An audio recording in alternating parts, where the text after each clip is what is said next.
aller plus loin, il faut prendre une attitude envers l'art. 5-25. L'émission du réseau d'art contemporain en Limousin. Le réseau 5-25, créé en 2008, est une association réunissant et fédérant au total 20 structures professionnelles qui produisent, diffusent et soutiennent la création plastique contemporaine en Limousin. Ce réseau est un catalyseur de ces énergies et toutes les structures membres travaillent à l'unisson afin de faire rayonner l'art contemporain et de le faire accéder au plus grand nombre. Alors où est-elle ? Alors, c'est la Marne.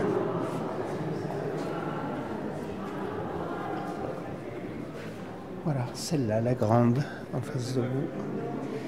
Eh bien, c'est l'atelier visiblement de quelqu'un qui récupère les objets de la guerre de 14 sur les champs de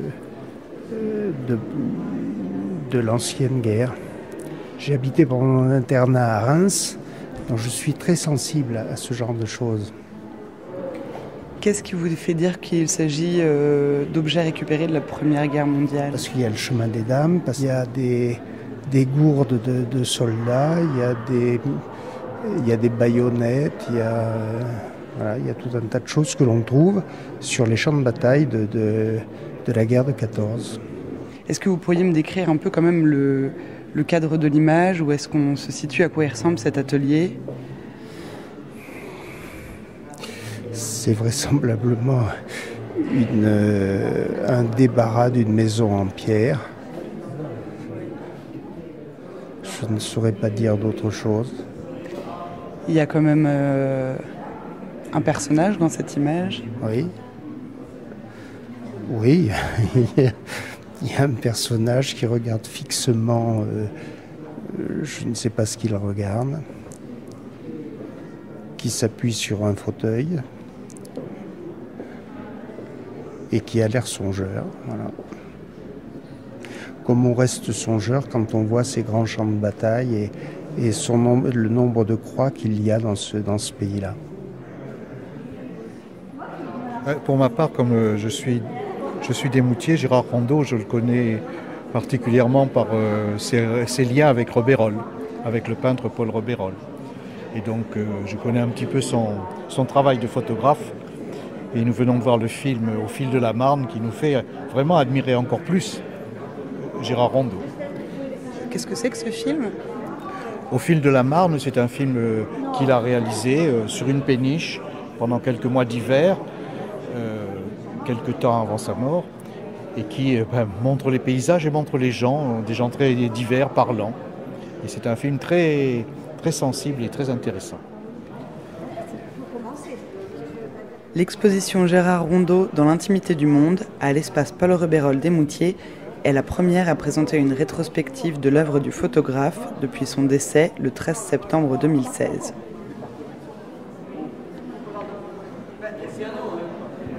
Alors madame, vous venez de voir le film Au fil de la Marne. Tout à fait, un film magnifique. Et donc là, vous venez d'arriver à l'espace Paul Robérol et vous allez nous partager quelques mots sur la vie de Gérard Rondeau. Rondeau voyage dans un monde en noir et blanc. Il emprunte des chemins sans fin, joue avec les mots, les jeux d'ombre et des silences. Il assemble des histoires et restitue des mondes en souffrance. Auteur de nombreux ouvrages sur le voyage, les traces de la guerre, le patrimoine français et européen ou l'univers des peintres contemporains, Rondeau est un artiste rare et singulier. Ses livres et ses expositions ressemblent à des journaux intimes, à des romans. Je crois qu'au-dessus, sans trop m'avancer, j'imagine que c'est un autoportrait du photographe. Est-ce que vous pourriez me décrire cette image ? Les autoportraits des photographes ou des peintres sont toujours, je trouve, émouvants, troublants. Et il se dissimule un peu derrière sa fumée de cigarette. Voilà, il garde le silence et un mystère. Est-ce que vous pourriez me décrire un petit peu le fond de l'image ? Le fond de l'image, alors il y a un tableau derrière, et c'est entre ombre et lumière. Et voilà, le photographe travaille toujours comme le peintre, entre ombre et lumière, ou avec ombre et lumière. Et le tableau, je trouve que c'est très intéressant parce que finalement, il a fait les coulisses des musées, donc c'est son univers. Je viens de remarquer que la fumée, en fait, laisse voir un seul œil. C'est peut-être l'œil du photographe. À côté du portrait de Gérard Rondeau, qui est d'un format carré, il y a une photo bien plus grande, d'un format carré aussi. Certainement, c'est une deuxième phase du portrait. Qu'est-ce que vous pouvez me dire de cette photo ? Ça représente sa bibliothèque, je suppose, où on voit des traces de reportages qu'il a dû faire, et puis de ses admirations, des gens qu'il admire, comme Robert Capa. Voilà, et puis des traces aussi des choses qu'on a dû lui envoyer. Bien sûr, Greetings from Croatia, ça fait penser à l'ex-Yougoslavie et l'affreuse guerre qui s'y est déroulée. À Istanbul, New York, Sarajevo, Rome, il invente des séries particulières. Rondeau explore les coulisses des musées pendant 20 ans. Il chronique la vie à Sarajevo durant le siège.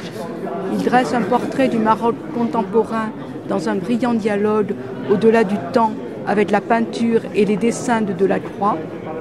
Pendant 15 ans, il accompagne les missions de Médecins du Monde dans le monde entier. Grand portraitiste, travaillant régulièrement pour Le Monde pendant plus de 20 ans, il réunit une très grande collection de portraits de peintres et d'écrivains contemporains. J'essayais de voir un peu les titres des livres, parce que dis-moi quelle est ta bibliothèque, je te dirai qui tu es, je pense. Voilà, donc il dévoile un petit peu une partie de sa personnalité. Alors là, par exemple, je vois un dictionnaire des œuvres. Un dictionnaire de liturgie. Oui, voilà, ça m'a un peu étonné, mais pourquoi pas. On peut avoir aussi des livres qui, peut-être, sont des livres sur des choses qu'on ne connaît pas, en fait, et qu'on veut approfondir. Je vois un appareil photo, là, c'est un Leica. Alors là, c'est aussi un appareil mythique de l'Allemagne de l'Est, qui était réputé avoir une optique sensationnelle. À côté d'un album. D'un CD, apparemment, Sarajevo Suite. Il y a un assemblage d'images assez intéressant, tout en haut. Et il y a une autre image carrée, sous cette grande image, une toute petite image. J'avais posé Le Monde sur la table. Voilà. Et à côté, il y a une autre photo qui est un petit peu la suite, où on voit tout un monde dans Chassin, je ne sais pas, c'est peut-être une de ses résidences ou sa résidence, septembre 2006, où on voit tout un capharnaüm très vivant, où on a envie de fureter, avec une échelle qui ne mène nulle part, simplement certainement en haut des rayonnages, qui est posée sur un mur adjacent. Et il y a un homme dans le coin de la pièce. Et il y a un homme, oui. Voilà, en tout cas, un lieu très encombré, mais très vivant, apparemment, avec quelques œuvres, des sculptures aussi au milieu de tout ça, un ancien escabeau, des choses classées aussi. Donc c'est peut-être un capharnaüm bien où si on demande à la personne quelque chose, il va vous le chercher immédiatement. Et voilà, donc là la bibliothèque, donc ça c'est le contrepoint, l'autre point de vue de l'autre côté de son bureau. Et donc voilà, il y a des bouquins, c'est toutes les archives photos, il y a des bouquins par milliers, c'est des photos posées partout au sol, des grands formats, des choses. Et en fait, il a tout lu. Il m'avait dit ça, que quand il allait faire un portrait pour Libé, il refusait en fait d'aller voir la personne sans la connaître d'abord. Donc c'est-à-dire que par exemple, il allait photographier Bals, il avait lu toute l'œuvre de Bals avant, quoi. Et donc c'est une espèce de mémoire gigantesque, un puits de savoir. Et cette photo, justement, je l'ai découverte à Buenos Aires. Et donc j'ai accueilli Gérard dans le cadre de mon travail, on a accroché cette photo et il m'a raconté, on a fait le tour de chaque photo, il m'a raconté l'histoire de chaque image. Et justement, Paul Bals m'avait dit que c'était un de ses souvenirs peut-être les plus désagréables des portraits qu'il avait pu faire, puisqu'il aimait prendre le temps de passer 20 ou 30 minutes avec la personne pour faire le portrait, mais passer 1 heure avant pour discuter avec elle, savoir ce qu'elle faisait, essayer de rentrer dans son univers. Et justement, Ball, c'était à ce moment-là malade. Et en fait, il avait envie qu'il dégage très vite de chez lui. Et on voit dans ce regard, bon, je te la donne, mais vas-y, c'est fini. Et on y va, quoi. Qui était Paul Bowles, en fait? Un écrivain américain qui s'est installé à Tanger. Alors, je ne sais plus en quelle année, mais il fait partie des personnes autour de la Beat Generation, donc comme Kerouac, comme Corso. Effectivement, il a un texte qui est magnifique, qui s'appelle Un thé à Tanger, entre autres. Et voilà, c'est vrai que du coup, voilà, en parlant de cette image-là, j'ai eu envie de découvrir Bowles. Et puis, en fait, je suis tombée amoureuse de son écriture. Voilà. Mais des images, il y en a plein qui sont... C'est assez drôle, rien que dans celle-ci, par rapport à ce que vous disiez, peut-être d'une impression de gêner. Le point de l'image est fait sur un textile à gauche. Au final, le visage de l'écrivain est flou. Mais oui, parce que je crois que c'est le parti pris de Gérard, en fait, c'est de se dire je suis pas là pour faire un truc posé. Forcément, il dirigeait, mais c'était plutôt l'univers, en fait. Et rentrer chez les gens, c'est un espace intime, c'est essayer de comprendre ce qu'est la personne, comment est-ce qu'elle évolue. Et en fait, il a de super portraits où c'est des flous. Une jeune femme, orientale aussi. Hein. Là, c'est une photographie avec un très beau collier qui doit être assez lourd. La poitrine dénudée, qui est quelque chose de solaire, je trouve. Et puis ce regard mélancolique, un petit peu qui regarde un ailleurs qu'on essaye de partager peut-être. Et derrière, un tissu, je trouve.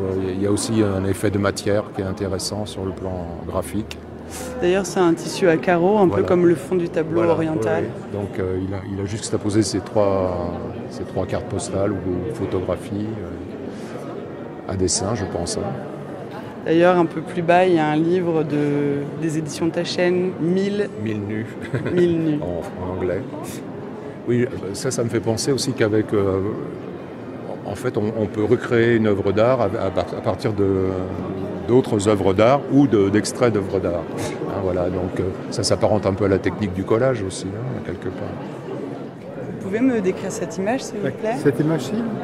Ou je sais pas, celle des deux que vous préférez, est-ce que vous pensez que c'est un diptyque? Un diptyque, c'est un diptyque si on le décide. Là, apparemment, on l'a décidé. Non, mais quand on l'a fait, quand on a réalisé les images, il n'y avait aucune corrélation entre les deux. À un moment donné, il y a un accrochage. Quand on fait un accrochage, on fait éventuellement des familles, on rapproche des œuvres les unes des autres, et on espère qu'à un moment donné, elles vont dire autre chose encore que ce qu'elles disent individuellement. Et ça, c'est bien. Ça, c'est tout l'art de celui qui conçoit l'accrochage. Il n'y a pas vraiment de commissaire. Si, enfin oui, mais c'est Sylvie. Moi, j'ai voulu, à la mort de Gérard, j'ai voulu tout de suite une exposition. Parce que voilà, c'était une réaction normale, de cœur. Est-ce que l'exposition t'a plu? Oui. Parce que ça m'a plu, parce que j'adorais de regarder les photos. Est-ce qu'il y a une photo qui t'a marqué plus que les autres? Oui. C'est laquelle? C'est l'ami de Paul. Donc vous avez parlé de Gauloise. Oui, parce que Paul Réberol était un grand fumeur de Gauloise. Et là, c'est sa palette, etc. Les Gauloises, c'est lui, mais pas les filtres orange. Mais voilà. En même temps, c'est un dialogue entre les couleurs, entre la conversation, entre les fumeurs de Gauloise et les fumeurs de blonde. C'est toujours ouvert, et ça, c'est joli. Et on le sent dans l'œuvre. J'étais contente de trouver dans un petit coin 2 images en couleur. Et les 2 images en couleur sont justement 2 images qui concernent Paul Réberol. Oui, mais oui. Et là, avec son pantalon rose, taché, au milieu de ses œuvres un peu sombres, avec cette lumière. Et c'est vrai que Gérard Rondeau a toujours travaillé beaucoup le noir et blanc, mais c'est une respiration, une ouverture aussi. Voilà, et on voit l'amitié qu'il avait pour Paul à travers ces portraits-là. Parce que ça aussi, c'est un portrait. Justement, ça me faisait penser aux 2 images de l'entrée, l'autoportrait et la bibliothèque. Voilà. Et un peu dans le même rapport de format, il y a le portrait de l'artiste et une sorte de portrait, non pas de sa bibliothèque, mais de ses pots de couleurs. C'est ça, de son travail, de ce qui fait l'âme. Oui. Et d'ailleurs, cette image sur laquelle Paul Rebérol est assis sur un tabouret d'atelier, c'est dans ce même musée, non? C'est ici, oui. Je pense que c'est pendant un accrochage et donc c'était ici, puisque Paul venait souvent. Il accrochait aussi les tableaux, il surveillait tout. C'était chez lui, et c'est toujours chez lui, et chez les amis. Est-ce que vous êtes une amie? Oui, depuis fort longtemps. Je l'ai connu, Paul Rebérol, depuis j'étais très petite. Et puis Gérard Rondeau par Paul Rebérol, évidemment. Et comment il s'appelle? Tu sais? Non? Non. Je crois que c'est Gérard. Oui, c'est Gérard. Et pourquoi est-ce qu'elle te plaît, cette photographie? Parce que ça me rappelle de l'ami de Paul. Il dit ami de Paul parce qu'à la maison on a une photo où il est avec Papou aussi. Ils sont tous les trois. Donc ils l'ont reconnu comme ça en fait. Ils n'ont pas dit Gérard, ils ont dit c'est l'ami de Paul. Du coup vous êtes un membre de la famille de Paul Rebérol? Oui, je suis la petite fille. Qu'est-ce que vous pensez de l'exposition? C'est magnifique. Je connaissais pas tout son travail. J'ai jamais vu tout son travail réuni comme ça. Donc là, paf, tout d'un coup, c'est waouh. Il y a des trucs incroyables. Je savais même pas qu'il était parti à Sumatra après le tsunami ou des trucs comme ça. Je sais pas. Il y a des trucs que j'ai loupés, quoi. Et là, tout d'un coup, voilà. Est-ce qu'il y a une photo particulièrement qui vous tient à cœur ou deux, un ensemble ou... Voilà. Celle-là. Et elle est, je sais pas, je suis restée longtemps devant à essayer de comprendre ce qui se passait. Est-ce que vous pouvez la décrire pour les auditeurs? Ouais. Un groupe majoritairement d'enfants qui regardent une guide au musée d'Orsay. Alors elle a été prise en 90, cette photo, mais ça arrive tous les jours, les scènes comme ça. Et voilà, un groupe d'enfants, sans doute une école, une classe qui a été emmenée par les maîtresses, qui, à mon avis, retiendra plus de cette guide faux-folle plutôt que de l'œuvre qu'ils auront vue ce jour-là. Voilà. Je trouve qu'elle a plein de trucs, quoi. Déjà la composition, et puis on dirait, si on enlève la personne qui présente sans doute l'œuvre ou je sais pas l'artiste, on dirait qu'elle parle de quelque chose d'assez grave. Et puis en fait, elle a cette posture absolument étrange. C'est vrai que sur l'image, en fait, les membres de la guide sont flous parce qu'elle est en train de danser, de mimer une position. Elle a l'air d'être une comédienne ou un clown. Et c'est vrai qu'il y en a un qui la regarde avec la bouche ouverte. Oui, ouais, voilà. Et c'est la seule qui a des mouvements rapides. Hein. Il n'y a personne d'autre qui bouge sur cette photo. Voilà.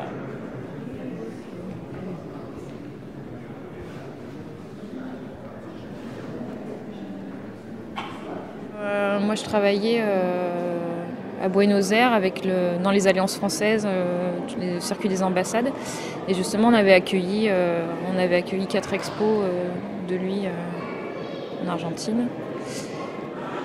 Alors du coup, est-ce que vous avez un point de vue particulier sur l'accrochage d'aujourd'hui ou... Eh ben, je dirais que Sylvie s'en est super bien sortie. J'ai envie de lui tirer mon chapeau et que je crois que s'il avait été là, il n'aurait pas fait autrement. Je crois qu'elle a pas mal douté, elle a mis beaucoup d'énergie. C'est un peu compliqué de se dire, voilà, c'est la première expo depuis son décès et que c'est quelque chose de pas facile, vraiment. Finalement, Sylvie a toujours été cette femme de l'ombre qui l'a accompagnée, suivie, mais j'allais dire avec une dévotion incroyable, j'allais dire un amour visible et assez magnifique. Et parce que voilà, elle aussi, elle a fait en sorte de lui libérer du temps. Enfin, il a quitté son travail d'enseignant pour pouvoir se consacrer à la photographie. Du coup, elle a dit, voilà, moi je gère les 3 enfants, la maison, le boulot, tout ça, vas-y, fais tes trucs. Ça, c'est assez courageux, je trouve. Et du coup, c'est quelqu'un d'hyper discret, mais elle a toujours été derrière, à l'accompagner. Et je pense que s'il en est arrivé là aujourd'hui, c'est son talent, mais c'est aussi grâce à elle, quoi.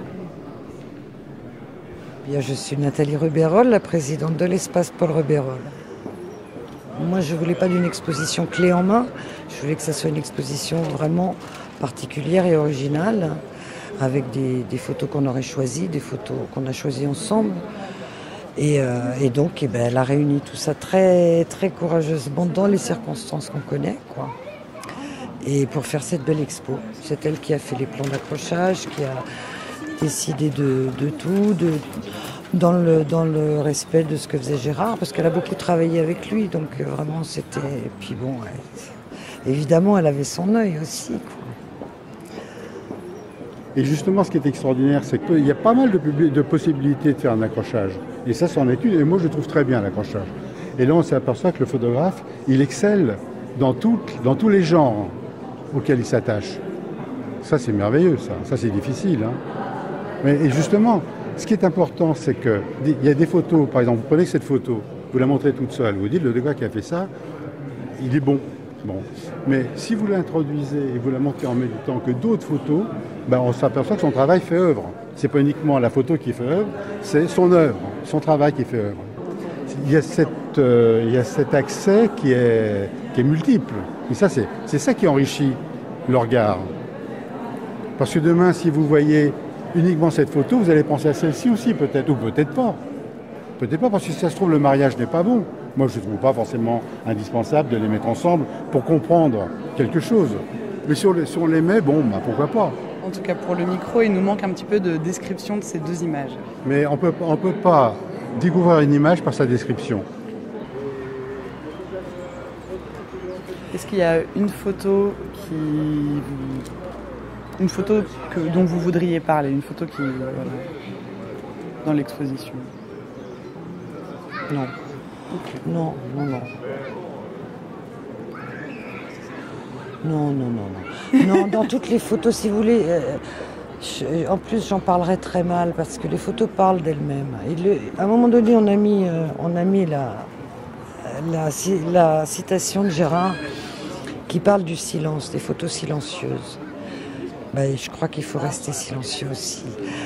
Parce que quand on est en face d'une des photos de Gérard, on n'a pas besoin de se poser de questions, on ressent des choses.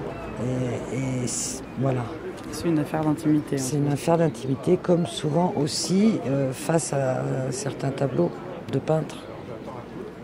On ne peut pas donner envie d'aller voir une image en faisant une description des détails qui composent l'image. Parce que même si vous arrivez à un bon descriptif, vous n'arriverez pas à l'impression première qu'on a quand on voit cette photo. Alors c'était quoi votre première impression? Ma première impression, c'était une belle œuvre graphique qui reposait sur un instantané photographique. Ce qui est important, c'est d'avoir l'appareil photo, d'être là au moment où ça se produit et de réussir une photo. Ça, c'est extraordinaire. Il y a tellement de portraits de personnages qu'on aime et qui sont tellement humains, tellement beaux, hein, tellement beaux. Je trouve ça magnifique, vraiment magnifique. Comment choisissez-vous les images que vous prenez en photo? Paf, l'instinct. C'est l'instinct, c'est... Bon, là, je connais, quoi, voilà. Mais par exemple, je vais vous en montrer. Voilà, je vais vous en montrer. Je trouve ça extraordinaire. Voilà. Extraordinaire, vraiment. Donc, c'est vrai je ne vais pas vous dire pourquoi, mais le commun des mortels a rarement l'occasion de voir ça. Est-ce que vous pourriez nous décrire ce que c'est? Eh bien, c'est un Bouddha, peut-être, qui est enveloppé à la manière de Christo. Je ne sais pas si c'est Christo ou pas. Ça ressemble pas vraiment à ce que fait Christo, mais ça pourrait. C'est enveloppé, c'est le concept, c'est le même concept. Et je trouve ça à la fois beau, terrifiant, parce que ça veut dire quelque chose, et puis frappant. Donc esthétiquement, c'est magnifique. C'est une très très belle photo. Des contrastes saisissants entre le blanc, le noir, bref. J'aime aussi le fait que ce soit pas fini, vous voyez. J'aime ça. Dans quel genre d'espace c'est pris? Je vais vous le dire. À la Galerie nationale du Grand Palais, voilà. Paris, 1996. Là, je ne fais que lire. C'est certainement une œuvre qui attend d'être déballée, en fait. C'est pour être possible, exposé peut-être. c'est fort possible, mais je trouve que c'est tellement beau, si vous voulez. Moi, vous me disiez comment vous choisissez, ça m'a interpellée pour utiliser un vocabulaire que je déteste, parce que ça a du sens. Mais c'est tout. C'est certainement pas ce qui était prévu, et je trouve que c'est pour ça que c'est beau. Gérard était un passionné de l'être humain, des paysages, du monde. Pourquoi on a appelé cette exposition dans l'intimité du monde ? Parce qu'il était citoyen du monde, parce qu'il était intime de tout ce qu'il rencontrait, de tout ce qu'il aimait, que ce soit les personnes ou les paysages, ou les situations aussi. La guerre, c'est parce que, d'abord, vous avez la guerre, la Marne, la guerre de 14, c'est parce qu'il était de la Marne et que, évidemment, il avait pour ami Yves Gibault qui a écrit le livre Allons enfants. Et donc la Marne, c'est plein de carrières, de traces du passé, de tranchées, et c'était quelque chose qui le fascinait, qui l'intéressait, qui l'émouvait.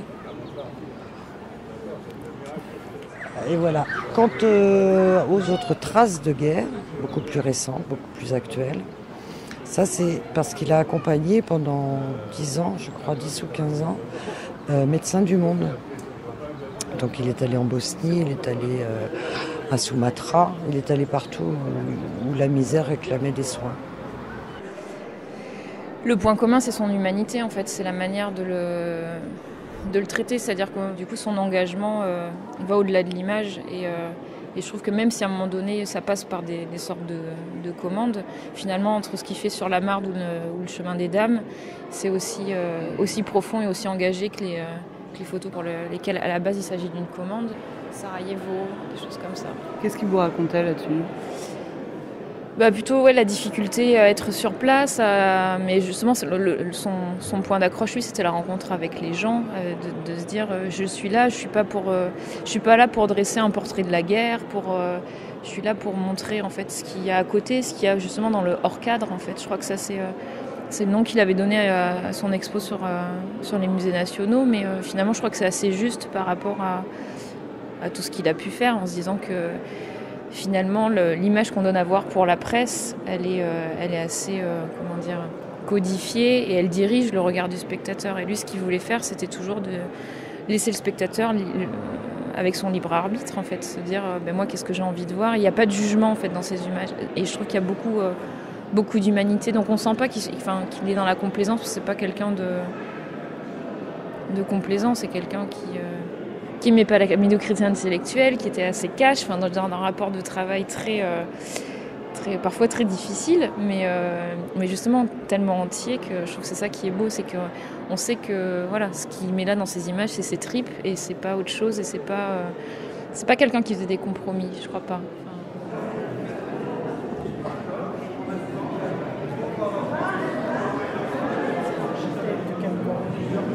La photo de Sarajevo de janvier 94. Je trouve qu'elle est incroyable. Et si on regarde, moi je vois L'homme qui marche de Giacometti, cette sculpture mythique. Et en même temps, il y a une photo de Giacometti avec un par-dessus qui traverse la rue d'Alésia près de son atelier. Donc, ça me fait penser à ça. Et en même temps, cette idée de l'homme qui marche, c'est ça, c'est quoi qu'il arrive, l'homme marche, c'est la guerre, c'est l'émigration, on ne sait pas, mais on marche. Et c'est le positif de l'humanité, et je trouve que c'est la guerre, mais c'est aussi la survie, et l'homme seul qui marche. Il est dans une rue enneigée, et on le voit à travers une fenêtre. Dans ce cas-là, l'homme qui marche, c'est l'homme qui pose.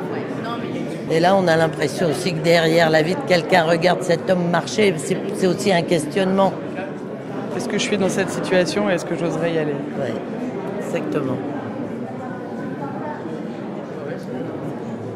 J'ai beaucoup aimé celle-là.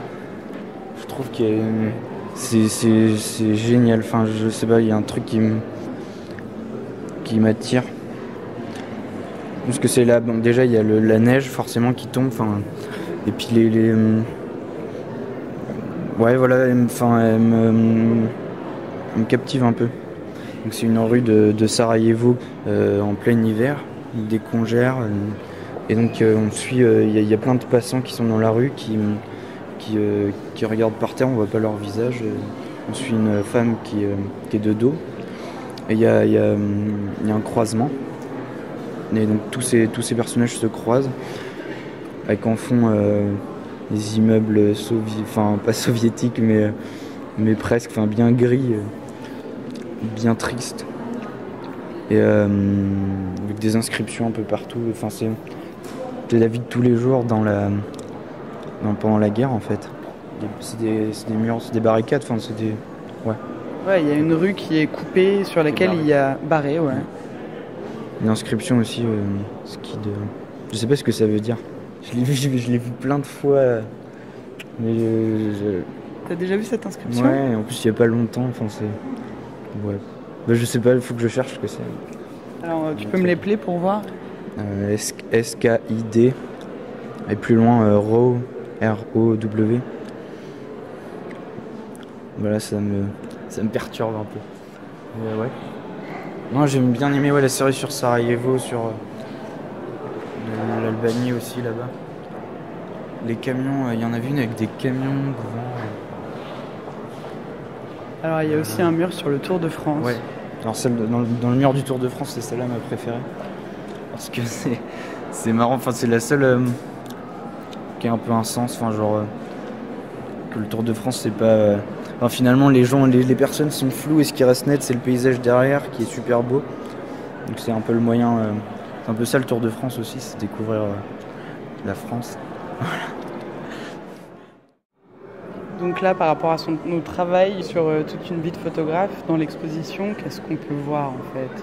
C'est pas parce que finalement, je crois que je connaissais bien son travail, et il y a des choses que j'ai découvertes. Il y a toute une partie là sur les chroniques des portraitistes, il y a toute la partie sur la réunion des musées nationaux, il y a du Bernard Franck, il y a le Sarajevo, il y a toute la partie Médecins sans frontières. Il y a le chemin des dames, il y a j'ai mis poser le monde sur la table, il y a un peu tout en fait. Il y a toute la partie sur Robérol, parce qu'il était très ami avec Paul Robérol, il a fait un super documentaire aussi sur lui. Donc je crois qu'il y a un peu tout. Par exemple, le travail sur les cyclistes, je le connaissais pas du tout. Je me suis dit, mais tiens, qu'est-ce qu'il a été faire sur le Tour de France? Et en même temps, ça m'étonne, et je peux comprendre. C'est assez... Je me dis, oui, tu es capable de ça, de se dire... Je vais vers des choses qui peut-être intellectuellement l'intéressent moins, mais finalement sur le côté vie populaire, comme ce qu'il a fait sur la Marne en fait. Dire à un moment donné, je vais chercher des témoignages, j'attends que les gens se livrent un peu et racontent leur paysage. Ouais, c'est assez juste, je trouve. Voilà. Celle-ci, dans sa simplicité, elle demande beaucoup de talent pour la réussir. C'est simple, mais c'est compliqué. Parce qu'on peut la rater. Ça pourrait être cadré un peu plus à droite, un peu plus à gauche, un peu plus au-dessus. Ça serait pas bon. Là, c'est en plein dans le mille. Vous pensez que Gérard Rondeau ne recadrerait jamais ses photos? Par exemple, sur les 6-6, là, on le voit bien. S'il garde ce cadre noir, c'est parce qu'il a pensé la photo au départ et qu'ensuite, il souhaite qu'elle soit reproduite avec sa marge noire. L'intérêt de la marge noire, que j'aime pas tout le temps, mais c'est qu'elle montre bien qu'elles sont montrées comme elles ont été conçues. Donc dans les anecdotes assez belles sur Gérard, c'est quelqu'un qui se tenait toujours très droit, les bras croisés, donc sur un mode de communication finalement assez fermé, mais toujours dans l'écoute finalement. Et donc il avait toujours des espèces des vestes en fait de costumes, bien en jean, machin, relax, mais veste par-dessus. Et donc les bras croisés, puis d'un seul coup, il ouvre la veste, il sort son Leica, paf, il prend une photo, il la remet dedans. On n'a rien vu, ça a duré 1 seconde, et il a une image qui en sort, quoi. Et j'ai toujours trouvé ça assez troublant de dire, il règle rien, il y va, il est sur l'instant, et ça y est, c'est fini.